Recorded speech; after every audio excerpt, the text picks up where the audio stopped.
from Charlotte, North Carolina, at a combined weight of over 660 pounds, Roadie Rob, Baum, Bionic Brian, the Marked Out Wrestling Podcast. And welcome to episode, I think, 662 of the Marked Out Wrestling Podcast, perhaps. No, 663. I'm right this time. I think I'm right this time. So welcome to the show. Roadie Rob here, starting it out in quality fashion like I normally do. But always, can you mute your music as I start the show? Can you do that? Can you turn you good now? Who are you talking to? I was talking to you, the only person with the. Well, you got to intro me first before if you want me to answer you. Introducing to you Baum, who is. Hey, what's going on? Who is technologically not gifted? I guess is the most polite says way the to guy say who's fucking up all the words tonight. Well, that's not nothing to do with technology. So you can go fuck yourself. Speaking of people that I don't want to go fuck themselves, Brian, because he would hurt himself obviously if he tried that. It's true. Yeah, it's true. Hi, Brian. How are you, sir? Hello. I'm well. I want you guys to know. Call me the American Dream from now on. That's my name. Wait, so, not for one night only? Well, TBD. Are you solving racism? I'm trying to, step by step, day by day. Yeah. You got that. Good job. So what we're gonna do tonight is we're gonna talk about SmackDown. Adam's gonna go in Raw later on, and that sounds wrong. Well, it probably does sound weird. It's probably gonna be wrong and a little bit of weird all at the same time. Yeah, I don't know if I agreed to that. And then we're going to do some kind of general outtakes, some general takes from Double or Nothing. We're not going to go in depth into the analysis of it. I'm going to save that for you guys on Wednesday when you actually do the show that covers that. But we are going to talk a little bit about Double or Nothing from last night. And, it's me, Brian. So, I have criticisms. They're not positive, Brian. Yeah, they're not positive. Oh no, I was prepared for that, so that's okay. Yeah, I mean, you haven't heard me bitch about AEW in a while, and I think they gave me lots of reasons to do it again. So there's that. Okay, ooh, I got a little staggered. He was a veritable hello. There you go. Negative Nancy last night with his complaints from anything from music to all sorts of stuff, mostly production. Yeah, well, a lot of production. Don't shoot the wad, but we're gonna get there. Yeah. So cool. All right. So for those who are just joining us and haven't left yet, I was just trying to stall while you fixed whatever you're doing over there. I know. I'm. And then you get mad at me for trying to save you. You're not saving me by playing the music. Let's not get into it, please. Stike is wishing everybody a happy Veterans Day. Today is not Veterans Day. It's not Veterans Day. God. And you don't thank people for their service on Memorial Day. God, what Memorial Day is today. As a veteran, I got to tell you, how infuriating this is. Brian, is it every year I get my phone blown up and YouTube and Facebook, Facebook blown up with, hey, thanks for your service, Rob. Thanks for your service. Thanks, buddy. Thanks for your service. And I just sent them all like the GIF from Monty Python. I'm not dead yet. It's Memorial Day is for those who have died, and Veterans Day is for those who are alive. That is a very simple premise. Very simple premise. It was Memorial Day. Right. Today is the day that we celebrate those who. So memorial. You know what the word memorial is? In a memoriam. It's a tribute. Yes. To someone who has passed. Rob is talking to me and sitting across the table from me. Yes, we don't need to. I have not died yet. Celebrate him today. He's alive and well. Yes, he gets acknowledged in November. And I sound bitchy, but I'll just say this: I'm pretty sure most veterans that I know, and I know quite a few, all feel the same way as me. Like, just no, not today, not today.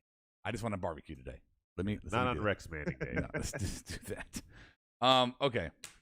So, board. Who's on the board besides Stike Leather? Perfect 11's here right now. We've got others filing in. I don't see any other lieutenants at the moment. I see. Stike Leather. Okay. All right. Cool. So last week was our first week covering SmackDown on this show, and we enjoyed it. And it was also our first time really watching SmackDown since the last shakeup, I guess, probably. As a group, I think we've talked. We've caught an episode here and there individually. Right. Yeah, you're right. But it's been since we had a Tuesday night show covering it on Tuesday nights that we actually covered it and talked about it. And so last week, Brian, I think I came in kind of heavy on the rose-colored, right? Everything that I thought was really great about SmackDown. And tonight, I'm not saying that my glasses are broken, but what I am saying is maybe it was more just the fact that it's 2 hours and you can't bore the fuck out of me in 2 hours necessarily. Well, you also bragged. You weren't here, Brian, but he bragged about how we got through the episode in an hour and 20 minutes because he could fast forward through all the commercials. We didn't have to be live. Right. So I think that it wasn't just 2 hours, Rob. It was an hour and 20 minutes. Right. But, and that's fine. But my point is still standing that, I thought there was a lot of good things last week. I thought there was a lot of good things this week. But I think the ultimate factor of enjoying SmackDown better is the fact that it's not exhausting. Right? 2 hours, man. Well, 2 hour hours. and 20 minutes, rather. Hour and 20 minutes of action. I think they're doing a better job as just an overall blanket statement. I think they're doing a better job of characters. Oh, no, without a doubt. And we're going to run through some of the different aspects of SmackDown. Brian, did you watch tonight? Well, I watched SmackDown, not tonight, but I watched it. But you did watch SmackDown. I watched it. I skimmed like you did. We didn't skim. We watched every segment except for the commercials. Through the commercials and fast forwarded through the fluff. Okay, I wasn't going to ask you about the Snickers commercial, so you're good there. Oh, he mentioned the fluff. That's the only part of his conversation there that I believe. What is fluff to you, Brian? What is fluff? Yeah, this is the. Oh man, I'm very excited to know this. I guess like kind of like what's up, Sody? Packages that are just kind of like recaps and stuff. Okay, so recaps. You went through the recaps. Exactly. Fair enough. The recaps. Nobody wants to watch the recaps. No, who wants to see recaps? No, nobody. Especially some guys that haven't necessarily watched SmackDown. So how would they help us? No, I'm kidding. I'm kidding. I see what you're saying. Okay, good. So you watch. We can have a conversation about what happened tonight. So let's jump into SmackDown real quick and talk about what happened tonight. We started the episode with Usos and Roman, and this, to me, Adam, is I think one of the better storylines that I've seen out of WWE in a while, and that's this power structure within a family. I think Roman Reigns' character is... Well, the psychological manipulation, too. Absolutely. 100%. And all credit I give to Roman Reigns. I think Roman Reigns is perfect for this role. And as much as I've hated him forever, and I stand by all the criticism I gave, I think, Brian, that his character right now is exactly where it should be. Is it because of him, or is it because of Heyman? Well, no. You say that, Brian, and Roman does have a really good supporting cast to help his character, but we were all bored, I think, toward the end of Brock and Heyman with that version of Heyman. There's only so many times he can come out and cut the same fucking promo over and over and over again for Brock. I loved him when he was with Punk, and I loved him the first go-round with Heyman, but he got too stale the second go-round with Brock. So this is something different. I mean, you even see him tonight, Rob, when he leaves and he goes, I let Jay know to come see you. I've told him to come see you. Here he is. Right. When he brought him back, he goes, I just want to that he's not an advocate here like he always used to claim for Brock. He is a flat-out servant. A little weasel that's kissing ass to the boss, if you will. Right, but he's not. But as you're saying, he's not the focus of the story. No. And so when I say Roman, I mean Roman, Brian. I this is what we always said we wanted Roman to be, and he is that. So I have to give him the credit that he is that. Absolutely. So that's where we start, and then we go into the Prophets versus the Usos. I called this moment one. I called this moment one for two reasons. Reason one, that the Usos winning here drives the story, ramps the story up concerning Roman and the Usos, right? Ramps it up, including the very brilliant line of, do you want to be asked which one is he again? Do you want them to ask which one are you? Yeah. Is what Roman said to Jay. He goes, I turned you into a main eventer. Yeah. You want to go back down to be, say that. And, look at you in the opening match. And the other thing, I think it's understated. This, if you remember, they tried this long ago. You weren't covering. This is when Brian and I were covering Tuesday Night SmackDown on SmackDown.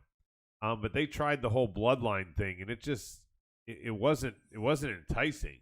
Yeah. This is the same players throwing Heyman in a different kind of twist on it, and this is very, very good. Bloodline was all face. Yeah. This, Yeah, I was gonna say that they were like just kind of white meat baby face, like right. This has some spice to it. It has a lot of substance, and I really think there's a chance that we might see Jimmy versus Jay in a cell at Hell in a Cell. I think I'd be okay with it. I don't know if they'll go forward that quickly, but then you don't need to book Roman in a match. He can just sit there. Yeah. And this dissension in the family and the way it's all coming around, there's more than just this part of the family there. You know, Nia could come into the fold. No, I'm saying for part of the story, not to be part of the group. No, I think that's horrible. And you also have by WrestleMania to bring in Dwayne. What about Tamina? Well, she's not part of the family. I mean, you could bring in Dwayne maybe.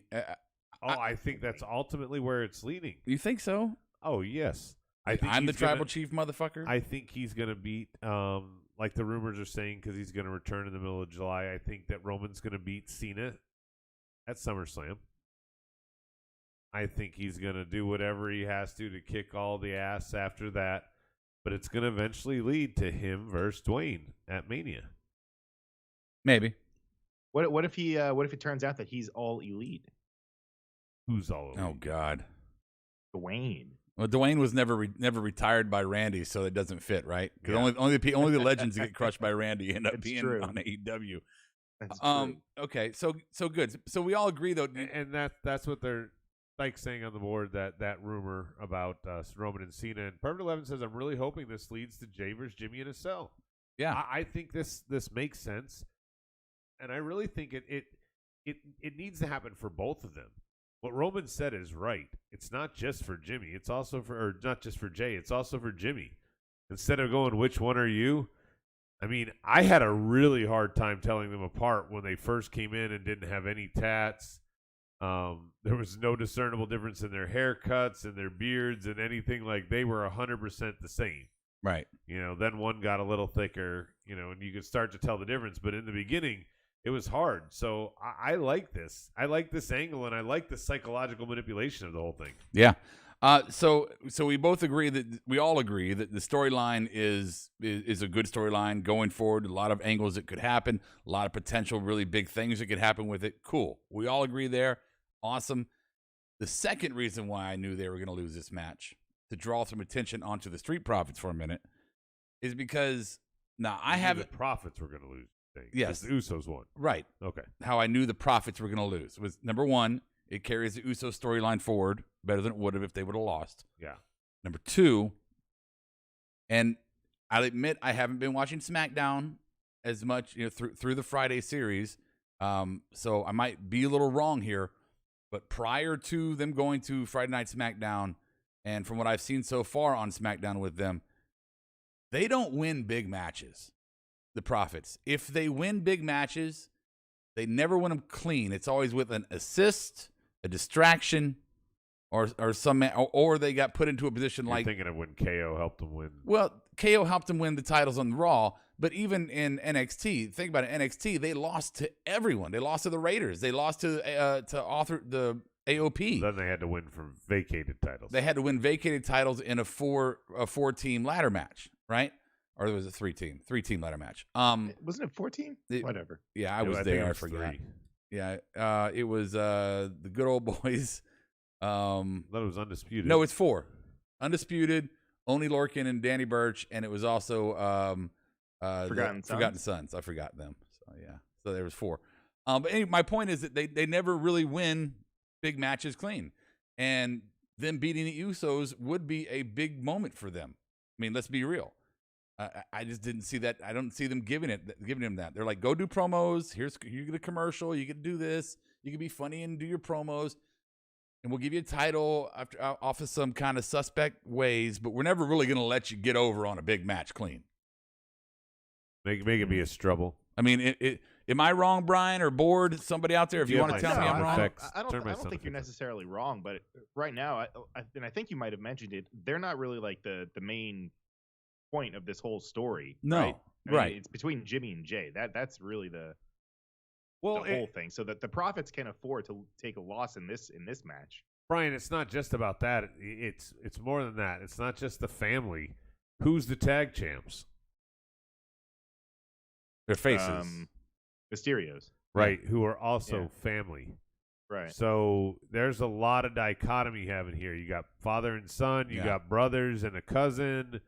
You got a lot at play here to do the family thing. Right. So it makes sense. I just want to touch on this point and then or ask this question and then move past this. But concerning the Profits, with them now out of the title picture, right? They're not even sniffing the belts right now. Not even sniffing them. Really weren't before this match. Right. And they're not going to move the Raw because Bianca's on SmackDown and she's not going anywhere. And about to do travel. Right. They're about to do travel. So is this an aha moment for Profits where they're either going to go to obscurity and then eventually, we wish you well on future endeavors, or is this a potential breakup moment for how long till they do something next? If you look, and I've got it over here on the board, my pink slip predictions, my number one is Dawkins. I really think, and you watch after they showed the match, you see Montez Ford in some Marines commercial just by himself talking there. Yeah. He's been pushed a lot in that way. He's married to the champ. I can see him hanging around. He's got a decent star on him potentially, but he's not long for the tag title, for the tag era. This is like Brett and Jim the Anvil Neidhart. You know that it's that kind of difference to me. This is not Marty and Sean. Yeah. This is Jim and Brett. Right. I mean, this is that obvious. And I really think that in order for the breakup to happen, Rob, they got to bottom them out. And I feel like this could unfortunately turn into what they did with the Hurt Business.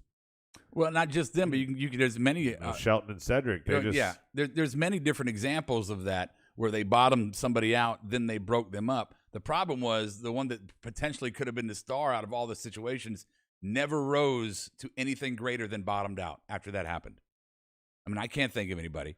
Christian and Edge after they did that. That's a different era, different time, different writing, different talent. Well, okay, you said I can't think of anybody. I'm talking about in the recent memory. You can't think of anybody. Team Hell No. No, they weren't bottomed out. No. That was a Frankenstein. They weren't fully bottomed out. You're right. What about? I mean, they split up the Dudleys. No, that doesn't. That doesn't really. They split them out though by draft. Yeah, and then they never really did anything to propel them after the fact. Yeah, same with Team Angle. They split them up in the draft. Like, those don't even count as breakups. Primetime players, they bottomed them out, broke them up, and then cut Darren Young. And then Titus went to do ambassador shit. Then he touched What about Vince. Drew? I mean, Drew bottomed out, and then now he's champion. Okay, again, not a tag team. And Drew is different. Wait, but Drew is slightly different, Brian. He bottomed out so bad that he got let go. Right. Okay, his bottoming out was not kayfabe. he legit bottomed out. Yeah. So I don't know. I think just saying. I think the Street Profits are interesting. Not to mention that, but I was told by the horse's mouth that somebody wasn't going to have a very long wrestling career, even if they had the option to do so. So we'll see. I like what Soji says here. He says the Profits are one step above Gable and Otis, Alpha Academy, which means either they split them up or they go to Viking Raiders Oblivion. You notice Viking Raiders are in the back just having a chat with Mansoor. Yeah. That's their time. Ever since the one got injured, they don't even get really booked. Yeah. I mean, I can see them not always being in the title picture. That's great. Cool. But, yeah. All right. They're a waste. So next they week used to be good. Yes, we got the point, Adam. We got the fucking point. Brian, don't you agree? Oh my God. So next we had Riot Squad taking on Natty and Tamina. I'm not sure if this was for the belts. If it was, I missed when they called that. Not a bad match. Good to see Riot Squad get some time. I'm still not a fan of Natty and Tamina, but I guess it is what it is. I have to deal with that. Ruby beat the shit out of Tamina's tit. she did punch the shit. Just the one tit. Just the one just tit. one. You she didn't hit see it that? like I didn't. 5 I or must have 6 missed that. times. I was looking at the other one. I Yeah, guess. like 5 or He 6 was times. looking at the other one. Yeah, 5 or 6 times with one forearm, and then Tamina threw her into the bottom rope, and the whiplash. I had to rewind it because it looked like she fucked her up. It looked almost Enzo-esque, but apparently it wasn't that bad. Apparently, kayfabe was kicking my ass. So Remember, Enzo's was a full clothesline though, because he was trying to slide out of the ring. She was bouncing. I'm aware that there is a significant difference in the two, but I just meant whiplash, head trauma, ropes. That's kind of the. Stike says non-title. Okay. Yeah, it was non-title. Okay, sorry. Fucking so sorry. I mean, it's the women's tag belt. Not like I'm thinking they're going to save that for a pay-per-view, right? Well, maybe they will. I don't know. All right. Bianca versus Carmela. This is my first time seeing Carmela's entrance now, where she does the sexual dancing behind the blanket sheet, whatever. Yeah. I mean, what as a man,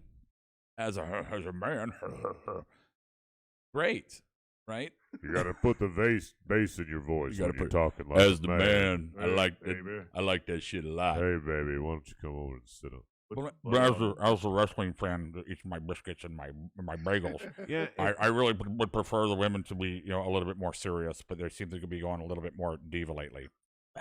well, and I have no problem. We know Bellies. She's not the only one. Layla was this way, not just Naomi, but they have a dance background. You don't always have to be a gymnast or a wrestler or something. Whatever. Carmela's a cheerleader. Yeah. Yeah. She was a Laker girl. Yeah, So something like that. Yeah, which is kind of dance team is what I'm saying. There's no problem with the dance background. But why would you do that? Because, Rob, you said it. It brings you back to a diva state of mind. Yeah. I don't understand if Vince just went, yeah, you had your fun, girls. Now get back in the back seat and make me a sandwich. I don't know. It's show me your titties or go away. Wow. What? Did I say something that was offensive? No, but you just speak unfiltered right now like JR. It's like a Scorpio and a Scorpion. No. JR was a rambling old man on Sunday night. He is a. Oh, I love JR, but it is time. It's time. Speaking of this, real quick, Ryan, because we didn't really talk to you with it. Did you see the one spot? I think Tony looked genuinely pissed. Like, why are you talking, old man? Just stop. He kept dragging on, and Excalibur was finishing his thoughts for him. Excalibur was cutting him off because he was saying shit that either wasn't true, factually incorrect, or was just a rambling old man thing. And about to call the guy the wrong name, so Excalibur's like, "No, that's not." No, it was something like, "If he gets pinned, he'll be out of this match forever." And then Excalibur's like, "Yeah, because that's the way this match goes." And he said something else, but it was basically just like correcting JR on the fly. And you look over at Tony, and Tony's face is like, "What the fuck is JR doing tonight?" No. Yeah, it was not great. We'll get back there. There's plenty of things to talk about there. Oh, Daniel Price says Carmela's entrance is that way because Johnny Ace is back, and that's why the Divas are back. Is that true? I didn't know Johnny Ace was back. Oh, Jesus. What do you mean? He's never left. No. Back in charge of the Divas. John Laurinaitis? Yeah.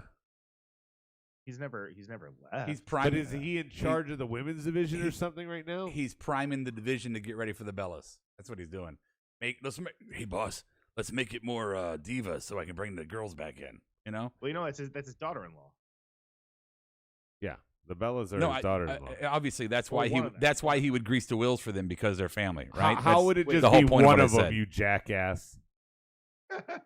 How you're a fucking idiot. Oh yeah. Wait. No, the mom. So their mom is married to him. So right, yeah, the both. He just said one one to make of sure them. that you both were paying attention. No, that was a total you suck. Okay, so they're saying he's back as head of talent relations. So I guess it's like, I'm gonna relate your talent with a striptease. Go for it, serious wrestlers. Yay. Yeah. So I can't really. You do a better Johnny Ace than I do, Brian. Vince, you have very veiny arms. Let's put the girls back in bikini. Okay, so as we shit on the division, I want to say this, and I think we're all in agreement here. This is the best Bayley character ever. Oh yeah. Yeah. Yeah. Yeah. I mean, she's just Okay, funny. yeah.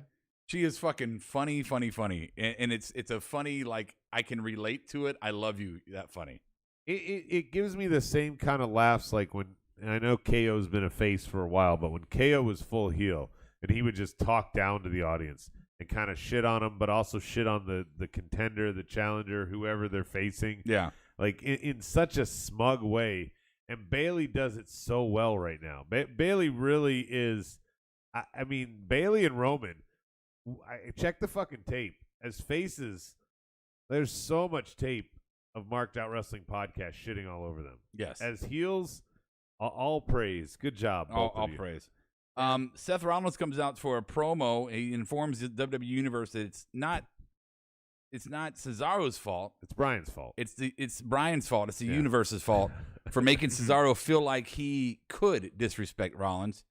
And the point of that whole promo was fine, but should be overshadowed by that fabulous fucking suit.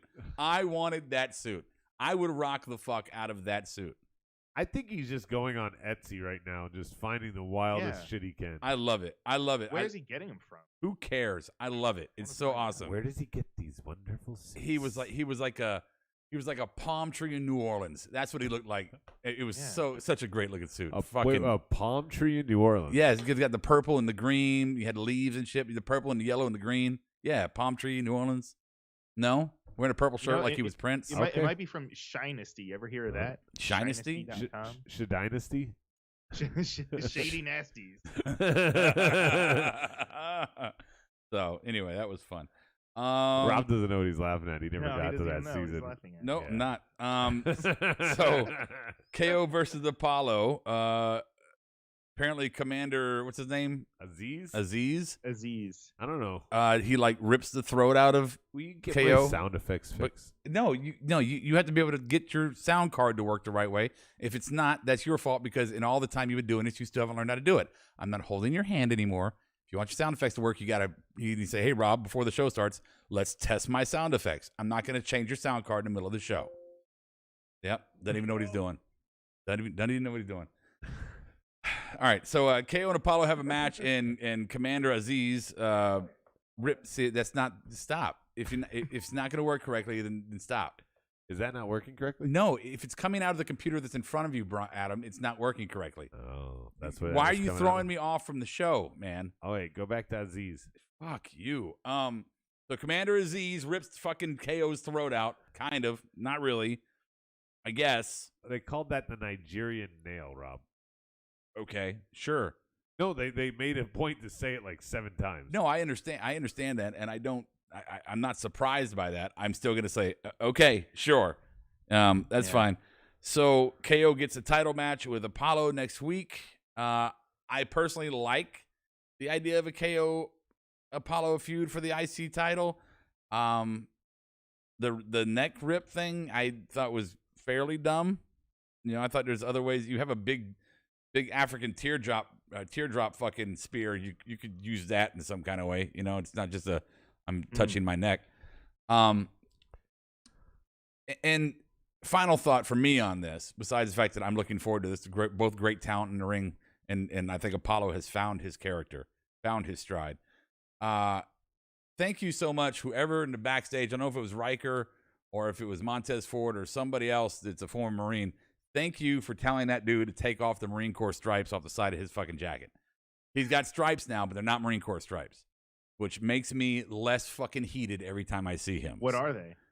They just look like generic stripes now. They're the same colors as the Marine Corps stripes, but Marine Corps stripes have the crossed rifles at the bottom of them. And he used to have the crossed rifles, and now they're just the generic stripes. So it's more reflective of Army, I guess, or generic military stripes. You know, so anyway, not to get on a tangent, but yeah, thank you for fucking changing that shit, because that was getting on my nerves. Anything from you guys on Apollo and KO? Sorry. I'm looking forward to I agree with you about what you said about Apollo and KO here, but I don't know, man. It's hard for me to give even somebody like KO that I love a fuck about any face right now. What? Why? What? What are you saying? Like faces in WWE, just don't really care about them. Like What? You don't think KO's a good face? I don't think he's. I don't think he's a terrible face, but I love him much better as a heel. Are there any good faces in WWE? That's what I'm saying. There's none? No, I don't think there are. Not a single one. Cesaro's a good one, Okay, there you go, Brian. You So thought of that's one. right? Are Riddle and Randy Kofi Kingston, considered? He's a good one. No. Kofi's a little played. Big E. Yeah. Big E's a face. Yeah, he wasn't on tonight. Great The face. board was talking about Soji. Well, you got a 2-hour show. You don't need to put everybody on every week. You know, Yeah. you don't need to. Neither was Aleister Black. Yeah, you don't fucking need it. Oh, let it maturate a little bit. that is actually. I read an article about that. I forgot about that little dirt sheet. What? They purposely kept them off. They want what happened at the end of the week prior to resonate and sit for a minute. And that's the way it should fucking do. Yes, Meech. Yes, KO is a better heel. Everybody agrees with you. 90% of the roster are better at being a heel. You know what's easier to do than be a face? Be a heel. So everybody's better at being a heel. It's harder to make people like you and love you than it is to make people fucking hate you. I mean, look at this show. I've tried for 5 years to make the motherfuckers on the board like me and love me, and all they've ever done is hated me. And I'm just being myself now, so fucking I'll go with it. I think you have hated on them long before they hated on you. Well, fuck them too. No. How about that? What, Brian? I was trying to defend you, but Yeah. I won't say that. But I ruined he it. buried himself. No, I love the guys on the board. I do. I don't like them because you give them more attention than you do to this show. That's what I don't like. No, you don't like them because I give them more attention than I do you. Well, I'm hosting the show, and it would be, crosstalk is better. But when you're over there like type, never mind. Moving on. You keep pulling me off. Like I don't like Bianca. She's a face. She's not a You good like Bianca? face. Well, she's not a good face. She's a good heel. She's not a good face. She could be a good heel. She's a face. She's straight up face right now. No, I know she is, but she's a good heel. You know, She's a great heel. we'll move on. Yeah. Rick Boggs introduces Nakamura, I think maybe for the last time. It's Boogs, not Boggs. Boogs, sorry. Yeah, Boogs, the Boogs. He brings in Nakamura again, and again, I think it's the last time, Brian. Because, Why? well, come on, man.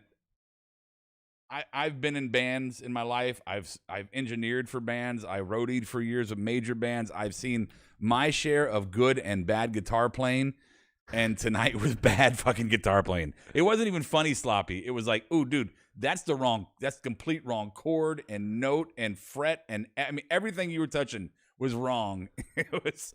I had to imagine Vince was like, well, week 1, not bad. Thought you'd improve. Week 2, kind of garbage. I wish you well. Soji, I have to include this real quick. He went cough Vice Rob when you said you love the board and stuff like that. I love Vice. No, I love Vice. Vice might be my favorite person on the board. In all honesty, might be my favorite person on the board because me and Vice absolutely disagree on everything related to wrestling.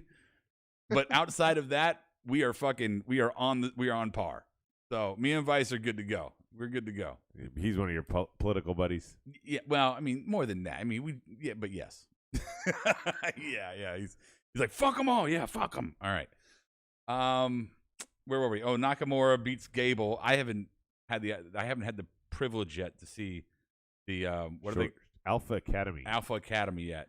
Jordy G and Big O. That's horrible. It's bad. What's the deal with Jason Jordan? Is he like gone forever? Is that? Yeah.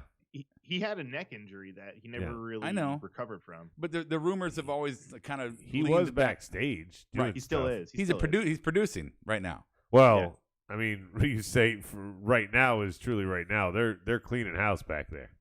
Well, I mean, I don't know. I mean, they're about to go. I heard that's why Mark Henry was okay to leave because they're cleaning house in the back. So, well, they're probably cleaning a lot of the older talent out from the back. They're about to go back on the road, and I know it's going to be baby steps, but you got to figure back on the road also means house shows. And house shows, you need talent, you need producers that can go on their own. You need somebody because Vince isn't backstage at a house show. Neither is Hunter. It's usually one of the middle producers. Are you sure that they're still doing house shows? They will eventually, yes, go back to doing house shows. Rob's talking about eventually. Yeah. For now, they're just doing. They're going to get back into Raw and the SmackDown. touring schedule, but you can't imagine it's not going to take it's not going to take too long before they start doing house shows. I think it would be at least 6 months I don't know. because I they mean, need they were to even- book it. They were pulling back their dates even before COVID because no one was going. They were like canceling shows, like straight up because they didn't have enough tickets sold. I'll look it up. Let me see. I mean, they were. That's why they upgraded people from the top down to the bottom levels to make it look fuller. Well, let's be fair for a minute. First, WWE house shows are actually kind of fun, right? I think most people agree with that. They're kind of Totally. fun. And second, so it's not the product. Fun doesn't help profit. It's not the product. Is where they were booking the house shows. I get you want to expand to the more rural areas and give them a show too. But you never saw the circus stop in fucking Pineville, North Carolina. They always stopped in Charlotte. That's what I'm saying. Is now they stop in Concord where they tow Brian's car. That's true. That's true. Yeah. So that's the real reason he won't come home why does right now. She's been texting me and calling me. I'm on the air. I do not understand why she keeps calling me. Sorry. You know that's the real reason. Brian's been hiding behind the smokescreen of COVID. He won't come back because he's afraid like he's going to get arrested for that. Should I That answer? $5. I'm just gonna. I'm gonna answer the phone. Warrant out. Hey, babe. Yeah. What's up? Kira, Pocket dial. Kira, are you there? Huh? It's a pocket It's a- dial. I know you called me. Okay. Well, I appreciate it. Riveting. Riveting Don't ever blame me for Riveting derailing the radio. show Riveting again. radio. I don't know. She's been blowing me up, so I'm like, why are you calling me right now? Where are we at? Oh, We're talking about American Alpha. the return of house shows. Yeah, and event- of course. I think they just got to be smarter on where they book the house I shows. think so. Okay, I think so too. I don't think they're going to be as crazy as how many they have because they were pouring so fucking much and people weren't coming out. It just didn't make any sense. Yeah. Oh, great. She brought the cat in here. Now we got the cat. AEW is talking about or AEW touring that was starting in July. Like they're hitting some pretty big cities. Of course, they're Texas and Florida based here at Yeah. the beginning. But I feel like it's a little bit. No, I guess it's not different because all of AEW's programming is all house shows anyway. I guess it's not that different. Wow. So- Do you feel better about yourself? for Yeah, saying they don't that? have to use Daly's Place for all their house shows anymore. They can travel. That's why AEW's getting back to it. They got 5 programs to fill. Yeah. I tell you what was fun, though, is the Florida rotation for NXT. Those are fun house shows. Just throwing that out there. Okay. And finally, on SmackDown, and we'll move on. Dolph and Bobby get defeated by Dominic Mysterio by himself. I don't understand the push to the moon of Dominic. I don't. I mean, He's Vince's boy. He's pretty good. I mean, I get the legacy angle, but and he's pretty good, but he does not have the it factor of his father. No, he doesn't. No. He doesn't have any factors of anything. Look, we talked. I'm not trying to shit all over the No. guy either. I'm just saying, he just doesn't have it. He's like the Hispanic Lance Storm. Here is where we talked on Sunday night. Here is a problem I have with I think AEW and kind of the new generation of wrestling, as a general, versus kind of WWE and how they used to more be. When I think of professional wrestling, used to be more. Fucking let it go. When I think of professional wrestling, as a kid, or even just as a contact sport, even if it's kayfabe or not, you were attracted to it as a kid because these were giants. These were the immortals in the ring. They were the gladiators. If they weren't big and muscular and just larger than life people, they were like Ray was, fucking quick and conniving and just, so many people right now in wrestling are none of those things. And AEW has a basket full of that, of none of those things. Sorry. Dominic, sorry. With the exception of Miro, they're all champs. Dominic Simone. Somebody got to laugh off that. Dominic Mysterio is not a Titan. He's not what his dad was. Not quick. He's not nothing. No, he's No. he's. I don't mean to sound insulting here, but I see him as working the drive-thru at Taco Bell. Well, Perfect 11 says, did Ray have the it factor when he was Dominic's age, though? I don't think he was on such a big stage. Well, first he was on a much larger roster in WCW time frame. But he was booked correctly in the lower card matches. You know, he had his moments. Yeah, he was pretty fucking extraordinary. That's why his career blew up. I don't think he wasn't in WCW when he was 21, was he? I mean, I don't remember where he was at Dominic's age, but he wasn't. He was like ECW or like Adam he said, wasn't. He on wasn't smaller main shows. eventing WWE production and No. beating two former champions in the fucking process by himself. No. You know, and even when he was in, you know, he had a look. He had the look. Dominic, wow, I didn't think about that, Rob. The two champs. Yeah. Bobby Roode's an NXT champ. Ziggs is a 3-time heavyweight champ. it's just, And he just beat them both. yeah. That is, I mean, Cody would never do that kind of level push. Yeah, I mean, I look. Dominic looks like somebody that I would see tagging with like Michael Cera. I mean, I don't see him. You know. Yeah, like Stephen Amell would come in and guest, or No, Logan Paul or Bad Bunny. You're talking about that? No, shit? I guess I put it more like seeing Michael Cera as a heartthrob in a movie. Really? You know? Oh. Just I got as being this little. Okay, I'm just gonna Well, start. if it was Michael Cera's dad that made the movie, then it would make sense. Maybe. I'm gonna start being insulting, so I'm just gonna stop. I'm gonna start Daniel getting. Price says he was in Mexico first, but he got over way faster than Dom, Ken, or Will. That's true. And Ray was about Dominic's age during his WCW days, Mika Meach says. I don't look at him and see. I mean, Thanks, Stat Boys. the guy could barely fucking grow hair. I mean, it's just.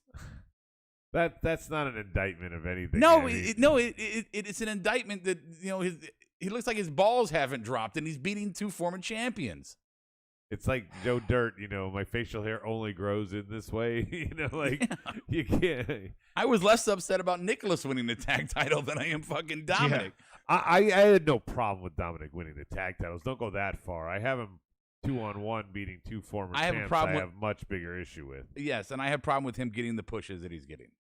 I mean, I'm sorry to be a little bitch, but okay. That's enough SmackDown. Let's go ahead and do it. Let's get into it. Adam, are you ready? Adam is going to go in Raw. All right. There's first off, You want to lube it up first? Or? a lot of women tonight. Lots and lots of women. That'll get we don't need lube if we start with the women. Wow. There was a lot of stories going on. It started off with Miz and Moist Johnny Drip Drip. They brought out Charlotte, then Rhea, then Nikki. Charlotte and Rhea are fighting in a cell. I'm not sure why Nikki keeps surviving in 2 minutes and thinking she's beating them. But good to see Nikki back on TV. Shayna lost to Reginald, of course. Thanks, Vince. I don't get that one. Later on, we see Alexa's playground, and Shayna kicks Reggie's ass and then talks shit to a doll. Thanks, Vince. What was the other women? Oh, that thing? was good. That was good. Yeah. But yeah, Anal Imone versus Dana and Mandy, not good. Retribution, Lucha House Party, not good. That's not good. Ricochet and Carrillo beat Sheamus back to back. Sure. Cedric beat Shelton again. This one was interesting. They've been building Elias and Riker. They go for tag titles, and Elias just leaves Riker high and dry and breaks up. But on Moss, we get to see some action from him. Looks like he stole the Great Khali's finishers, or one of them. Let's see, what else do I have in my notes? Randy beat Xavier. That's cool. Riddle was not allowed to talk for a while. Horrible. And guess who your number one contender is for Bobby Lashley, Rob? Who's that? Who is it? It's Tell us. It's June officially tomorrow, Uh-huh. and it's still Drew McIntyre and Bobby Lashley. This is the biggest thing that AEW at least does right, is move the fuck on from whatever feud. Yeah. WWE clings like that turd that won't let go and drop in the bowl. Yeah. And I'm sorry, Drew versus Bobby back in February, I liked it. Now here we are in June. I'm over it. Still going. Yeah. Yeah, you weren't the Energizer Bunny of feuds. And it's cool to come back. Imagine if they fought in February and they were coming back now, 4 months later. Okay. But you're still fighting 4 months later. It's like, oh my God. They want Drew to win with the crowd. I mean, and let's be honest. Full kayfabe here, everyone that's listening.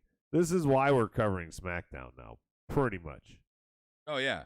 We're all cool with Bobby being the champion. Oh, go check the tape. We loved it when he won. 100%.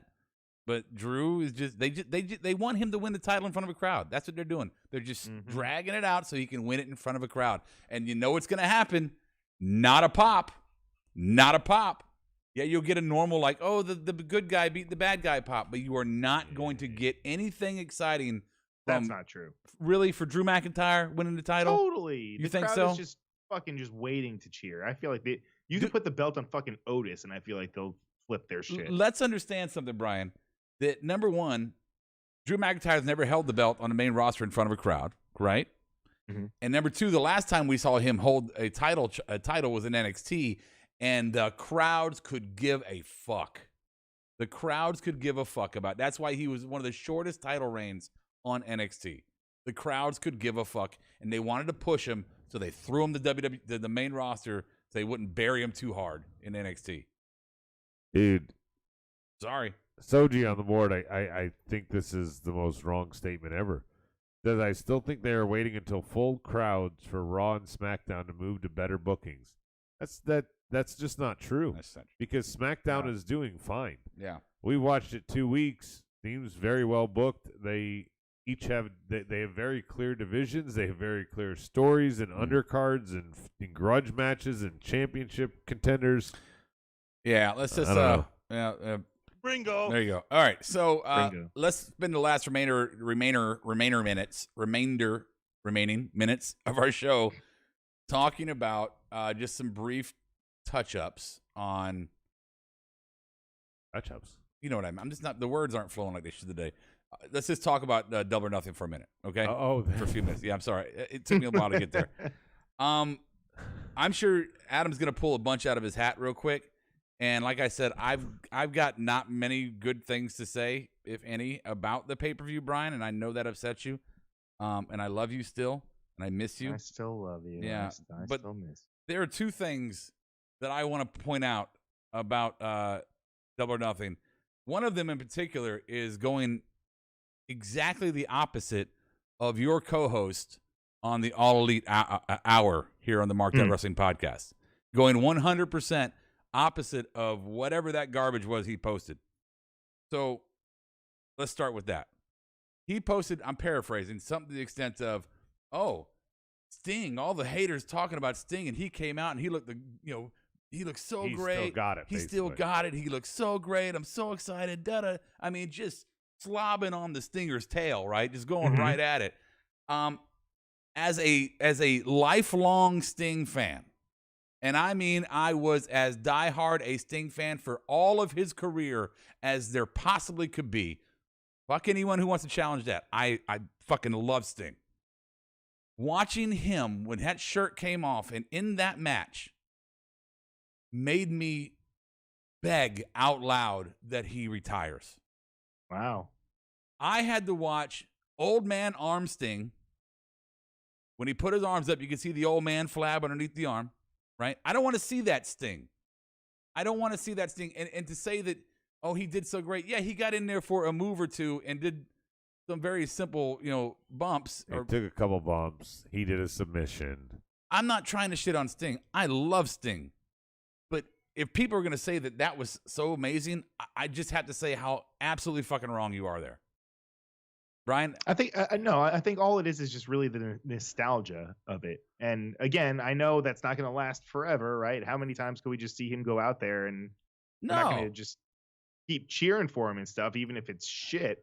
But I think what he did on Double or Nothing, I think it was pay-per-view quality. Really? I mean, the guy is in his late 50s, right? Yeah. No, yeah, he's pushing on 60. I just the comments were he still got it. He could still move. He could still go. No, he couldn't. No, he couldn't. And that's why and he was in a tag match to begin with. And I think one of the other comments was, "Oh, he was in great shape." No, he wasn't. No, he wasn't. I think for his age is what they're trying to say. No, No, he wasn't. No, because here's what I think Rob is. We'll give you a comparison, Brian. If you look at Hogan's still in good shape. Can he go in the ring? Probably not, but he still looks physique-wise. He's still got the pythons. Yeah, Goldberg's not a young man. Yeah, but Sting had old man. He had the old man saggy arms when he's waving like this to the crowd and had his arms out there. You could see the flab underneath there. Yeah. What was Sting fat? No. Did Sting look like he was, shitty, whatever? No. But he wasn't. He wasn't as the other guys that are pushing 60 could be. And am I criticizing somebody's body? I mean, you could make that claim that I am, but no, I'm not really. I'm not hating on Sting. I love Sting. I fucking love Sting. To this day, I love Sting. I hated seeing him put in that position to have maybe one of the last images I have of Sting in the ring be that. As a Sting fan, as a Sting fanatic, more than anybody else I know, and I will argue it till my fucking death, more than anybody else I know, to see that made me sad. The one move that did look good is the Stinger Splash, but what is that, gravity? I mean, really? Yeah. You run over, and he looked good. That looked like normal. I'll give him Stinger Splash. I mean, I don't want to downplay that move. It's an iconic move, but not the most challenging of circumstances. You could come in there, get an energy burst, and fucking perform it, and then get out, which is basically kind of what happened. Again, not trying to shit on Sting. For all you haters out there, I love Sting. I love him. I'm just sad by what I saw, Brian, as a fan. I mean, I can't tell you that you're wrong. If that's how you feel, that's how you feel. Okay. I will say, though, I think the overall, feedback from everyone that watched it was that they were surprised at how well he did in that match. Okay, but then the bar was low. Yeah, exactly. Then the bar was very low. I think it was. I think it was low. You're right. I think it was low. All right. That's sad. And then my final DP point says his spine is too fragile. Well, then don't wrestle. Well, yeah. Yeah. I mean that's the biggest thing for me is don't tarnish your legacy. Flair, when he couldn't do the flip in the turnbuckle thing and then run the apron like he used to, that was time to hang it up. The couple times that he came back post that match with Michaels that he did in TNA were horrible. Yeah. So we got a lot more to cover. So let's move to the next one real quick. For me, production. There are 2 points on production, Brian, that upset me, and I hate being a negative Nancy, but I'm gonna be. 2 specific points. First, AEW, you're over a year old now. A lot of these growing pains should be. This was the third Double or Nothing, Rob. Yeah. Okay. Anyway, just so you know, this shit should be done. Number one, your entrance music is garbage. Can you get you guys some better than Muzak music? Some of these guys. I mean, seriously, it's like. And do you know when to cut it off? Yeah. Like you couldn't hear the fans pop as much because the music was so loud over them, especially during that Battle Royal. They played it like into the match, but beyond that, I mean, I've been to NFL games and I've heard the music they pump in their stadium and heard it on the TV, whatever. And I've been to minor league, city league games. And it's generic fucking music that somebody threw on their fucking CD player and they're hitting play every time something. I mean, it's just music. Okay, just like you said. Here's my biggest bitch, Brian. My biggest complaint of the entire show. You have veterans of WWE there. You have veterans of wrestling there. Everyone should know better. That hard cam position was the app, and this is elementary school bullshit right here. That hard cam position irritated me to the point of max irritation for the entire show. You have your hard cam position. Your ramp is set at an angle into your corner.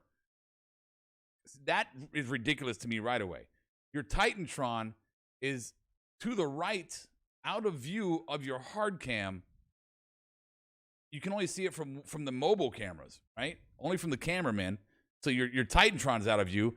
Your one tunnel that you have, and that's fine, one tunnel, is not even in view.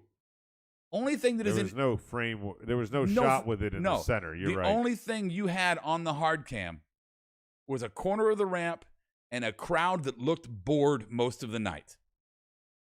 Bored?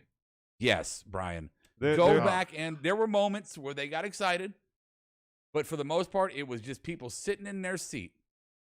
I think that I don't think bored is the right word, Brian, but you're used to seeing like a lot of people standing in parts, if not all of the arena, when there's things like that. But he's right. When you don't have a hard camera and there wasn't like people standing up, there was a lot of times that people were just sitting. And I hate to say it, but a 4.5 hour show with a lot of matches that didn't have quite the story build that they should have, you gotta work on your production. You gotta work on these little things. You gotta work on letting the moment breathe. The fans were definitely engaged in a lot of portions of it, but all the pops, the music seemed to tune them out, like the first pop, if you will. I don't know. Maybe I'm wrong. There's just so many things about this to just again reinforce a lot of the things that make me sad about AEW. Can I bring up the one? Please. The one that I thought was weird. Then we can let Brian do a positive one. We shouldn't shut him down. Well, Brian. No, you know what? I have a negative one actually that you guys will probably enjoy. Okay. Well, Brian, I want to hear this. No, Adam can go first. He never stops though. Mine was a question for Brian because it's very simple. With this being the first live crowd returning, do you think it was smart to do the main event where you only had a little bit of action finish in front of the crowd? Jesus. Yeah, that's questionable. I'll give you that. Because the match before the Stampede, to me, was match of the night. I told Adam that at 4 hours in, I might fall asleep while it's on the Titantron. And then, like, somebody like, hey, man, they're coming to the ring. Oh, what? What's happening? What? Well, and you only got 4 of the 10 guys to come back into view. Yeah. And at that point in the night, you never can't even saw the others. At that point in the night, you can't even buy beer anymore, right? So, yeah, that was very bad booking. That should have been a middle, if not opening match. Seriously, just the one thing I was going to say before. I thought the Bucks match. I thought it was good. I thought it went way too long. Yeah. Way too long for what it was. I disagree with the first part, but yes. Way too long for what it was. Way too involved with sneakers. The Bucks look was so fucking horrible. Insane. It's getting bad. Dude, why is the one guy got they're wearing like Egyptian headdresses for belly dancing, and the one has a bull ring in his nose. What the? A bull ring. He has his septum pierced. Now he's got his fucking danglies pierced on his ears. And his hair is I don't know what any of that he's is. He's stealing Shawn Michaels' haircut, whether he realizes it or not. I said that he looked like a poor man's Michael P.S. Hayes from the 80s. Just, kind of balding, trying to look cool still with the beard. Jimmy Garvin on his side. I don't know. It's just, I think, Brian. Business in the front, party in the back. I think last night, AEW in general has exposed a few things. I think it's exposed Cody for not being this wrestling messiah that we all thought he was. I think who thought? I never did. All the marks thought he was. Oh, okay. Yeah. I thought you thought me. I think that it exposed the Bucks for being what a lot of us thought they were. And I think it shows that Kenny Omega is a really great star in NJPW. And he's very talented and kind of corny. But as far as any kind of level of being a professional, this is just, they're just not playing to their date, right? Their date is TNT and TBS and these $50 pay-per-views. Everybody in the world's going to streaming, everybody, but they're staying at a $50 pay-per-view or a pay-per-view that is not even worth the price of admission, in my opinion. Oh, I disagree with that. Really? Yes, and I would say like probably the majority of the wrestling world would too. I mean, everything that I've seen so far about Double or Nothing, everyone has said that this was one of the best pay-per-views that they've put out. Oh my God! Brian, I want to be the middle ground between the two of you. Okay. I think there was a very, very solid 4 out of the what was it? 9 matches. There's very solid 4, maybe 5. There's also a bottom 3 that had no business being on there. If you're going to keep me till after midnight, you could have cut those 3 out. And Rob, Which ones? Rob, the price of admission. Come on, That buddy. might- This is the first time returning. I think everybody wanted to be there. That might have been an extreme comment. I was going for a point with a little flash there. And here's my matches, But Brian. the price of $50, no. Brian, since you want to know my 3, Yeah. it was very simply, obviously, the Cody. Okay. And the 2 women's matches, probably. No. Oh. No.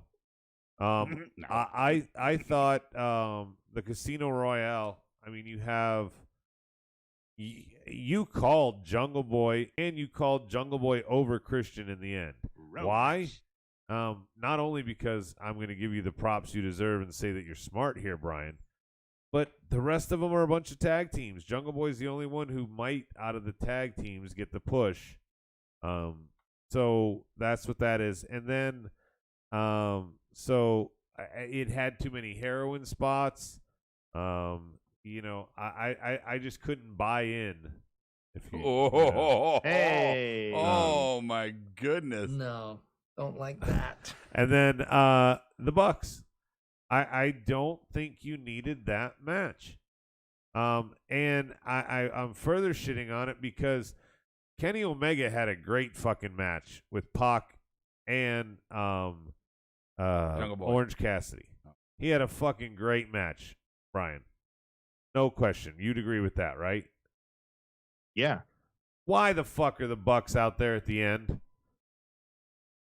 I was What happy with that. What are you that. talking about? Because they're part of the fucking elite with Kenny didn't come out and celebrate with them when they win.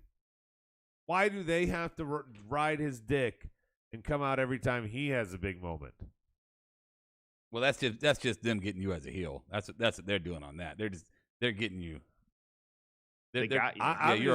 You're a mark on that one. I always knew that Kenny was going to win this match. I think we all did. Sure. But the match still was so good. And then you're basking in the glory of a good match. And here come the Bucks, and you're like, God damn it. I'm going to tell you right now, Omega is going to lose the belt to Jungle Boy. In 2 weeks? Yep. No Jungle way. Boy's going to win. No. Yeah. No. And I'm going to tell you why. It's because AEW, they overdo most of what they do to the point where they overdo it where it's like, oh, you had me and then you lost me. Jungle Boy is extremely unpredictable, and everybody's sitting here going, extremely predictable. Everyone and their fucking mother, the minute he won, was like, yeah, there's no way he's beating him. And right now, Omega's playing this. I'm the greatest wrestler in the world. I have all this gold and all these belts and all this respect. There's no fucking way that Jungle Boy is going to fucking beat me. It is a fucking clear swerve. I'm telling you right now, Jungle Boy wins. If they were going to do that, they would have had OC win. Okay. And the other thing, Rob, Yeah. you're so wrong because what they're going to do is they're going to make a quad company heavyweight amalgamated 4-belt thing that can be fought for on any one of their shows. Oh, God. Hey, Britt Baker won. I was happy with that. It was confirmed she got concussed. Oh, did she really? Yeah, that spot when Ooh. she got thrown, when the rail spot, the guardrail spot with Sheeta, Yeah. it was a concussion. Yeah. Well, she got the belt though, and I think what's important is maybe finally you can get some heat under your women's division because you're Actually, your first three champions, Rio and Sheeta, Riho, Sheeta, and fucking Nyla.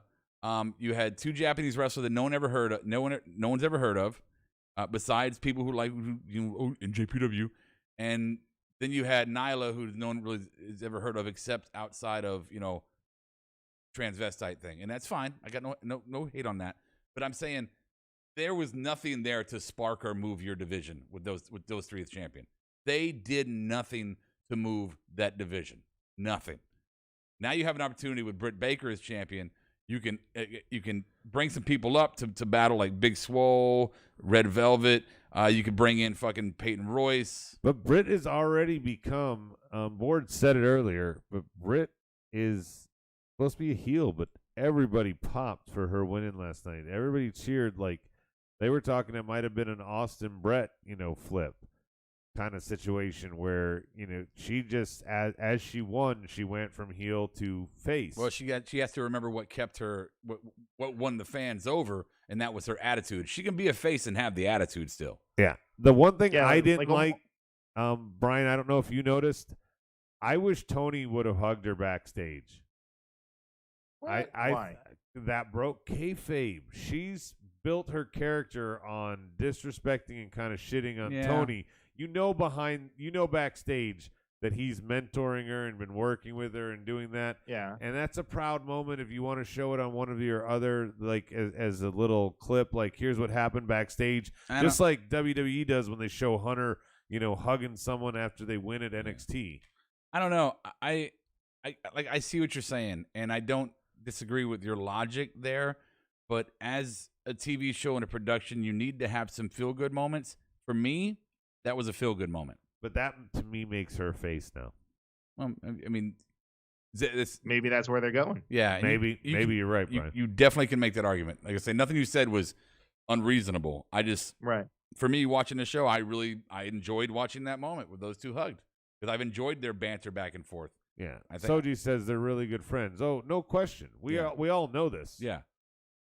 I mean, it's like Charlie and the waitress. We know they're married, but they still shit on each other on camera. Right. Anything positive you want to bring up, Brian? Besides this, the garbage you tried to earlier? Oh my God! Hey, how about let's give it up for Leo Rush. Right, Leo Rush is in AEW. I think he looks sloppy as fuck, man. Go back and watch that match again. Go, please. What about Mark Henry? Mark Henry being in AEW? Okay, that's pretty cool. That was very surprising. Very surprising. He's the Rampage host. Mm-hmm. Yeah, I just very surprised. Mark Henry is the embodiment of what a company guy is for WWE. I mean, he was full-fledged, whatever, Vince, you're my man, I'll never leave you company guy. And to have him come to AEW that was very, you could have brought, when Big Show came over, I was like, okay, yeah, it makes sense. Christian, another one. Christian, that makes sense. Yeah, but if you're not ready to retire and Vince is giving you a pink slip. No, I'm not disagreeing with the logic, whatever logic he had. I'm just saying as a fan, that was one of the more shocking things, or moves to AEW by a non-wrestler or wrestler that I've seen. What I think is shocking, though, more than Mark Henry being the host of Friday, Brian, is that Dynamite's attempt at ratings on a Friday are horrible. Oh, man. And they're about to put a new show on a big network to go head-to-head Friday, and they couldn't get a go-home show for double or nothing. Yeah. To do more than $500,000. And Fox is a much bigger network with much more. more. Do you think that's concerning, Brian? No, I don't. I don't. That was just a scheduling conflict, right? This is going to be something that's actually they're supposed to be on Fridays at 10 p.m. Eastern for Rampage. So I think people will expect that. They showed that people will not tune in outside of the time slot for Dynamite. They at least showed that. So if you're right that we're going to have a full-time show there, the top wrestling show in terms of ratings right now in all of wrestling is SmackDown because of Fox. You think that Rampage, the velocity of Dynamite? Well, you know what? Once those Friday night wrestling fans get a hold of all those brawls, all those locker room brawls, they're gonna be hooked. See? Once they see Cody, not put over people a few good times and then complain about Hunter Cody doing. Is stopping racism, okay? So, oh my God! Yeah, sorry, you're right. You're right. Once they realize that they're not going to show the recaps of the feuds they're blowing off from Dark on Rampage. Hey, the show hasn't even started yet. Okay, that's fair, Brian. Jesus. That's fair. I have no faith. None at all. None at all. Anywho, all right, we had fun there. We shit all over Brian's baby, and it was great. Now, Brian, you and I will have a real discussion on Wednesday. We're going to break down all of Double or Nothing. Yeah. Oh yeah, Yeah, this Will Wednesday. I have a lot of positive about Double or Alright. Nothing. All right. Okay. And most of my negative just involves 3 out of 4 EVPs. All right, so that's it. Join the boys Wednesday for AEW conversation again. And Stike says Tom Phillips is going to be lead announcer with Mark Henry on Rampage. You know, fuck your face Phillips should not have been let go. that So- was a huge fucking mistake. and if they're getting a second show, that's a big pickup. Is that confirmed? Tom Phillips is confirmed? No, but No, he said he should be. Oh, he should be. go. He should be the lead announcer. Oh, by the way, Big Show's terrible on commentary. I would be curious to see what Tom Phillips would be if you took the handcuffs off of him. You didn't make him do all the Michael Cole spots and just let him be an announcer. I think he has potential. I think he knows the business. I think it would be who was it that succeeded Mike Tenay over on TNA, Brian? I can't remember when Tenay. Not Don West. Jeremy Borash. It was no, it was not Borash, not West, not Taz, not Tenay. Mike Tenay. No, who's No. the other one? Scott Hudson. Oh, No. There was somebody that came from WWE. It's a shame our board has such a delay. We could get this answer before. Mauro Ranallo. Close it down, Rob. See you right. Wednesday. Yeah, we'll see you guys Wednesday. Yeah. Don't forget to check out all the social media at Smart Mark Show on Twitter. Facebook is going to be marked out the number 1. And yes, join us on Wednesday, or them on Wednesday for AEW discussion. Don't forget, We'll break it down. patreon.com/MOWP. If you're still paying the $20, even though we changed the price, that's because we didn't grandfather you motherfuckers. Pay up! No, I'm kidding. We'll fix it. I promise. No, we changed it. We Oh, it fixed was it. Josh Matthews. Okay, well then that's how we close with a reference Oh, yeah. to Josh fucking Matthews. Mark out like no one's watching. Get you on the flip flop. Get it done.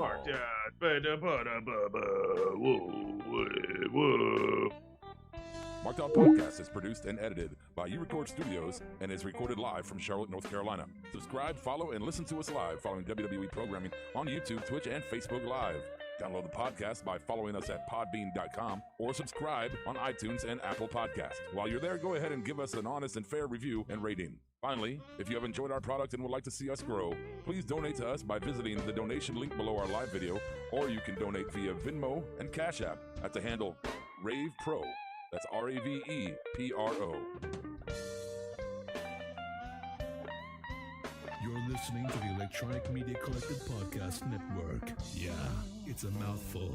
For more great shows, visit electronicmediacollective.com.